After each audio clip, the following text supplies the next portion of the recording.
ভদ্রমহিলা এলেন চুচুড়া থেকে।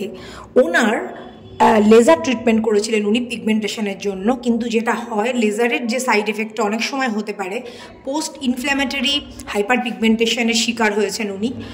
সেই পিগমেন্টেশন অল্প জায়গা থেকে পুরো বিস্তীর্ণ অঞ্চলে ছড়িয়ে গেছে, গলা দিয়েও নেমে আসছে, এখন গোটা গালে ছড়িয়ে গেছে, ছিল একদম টি জোনে, সেখান থেকে পুরো মুখে ছড়িয়ে গেছে।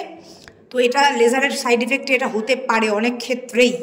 তো লেজারটা এই জন্যই করার সময় অনেক বুঝে শুনে করতে হয়, এবং লেজারের যে ট্রিটমেন্ট, পোস্ট ট্রিটমেন্ট কতগুলো প্রিকশনস, সেগুলোও কিন্তু ফলো করা উচিত। তো যাই হোক, ওনার যা কন্ডিশন আছে, আমি লেজারে ওনাকে ট্রিটমেন্ট করব না, আমি একটা অন্য পদ্ধতিতে ট্রিটমেন্ট করেছি।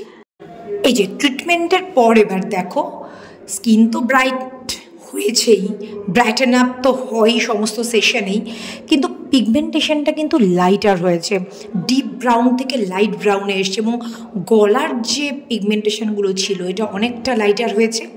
এদিক থেকে দেখো ফেসটা আরও বুঝতে পারবে।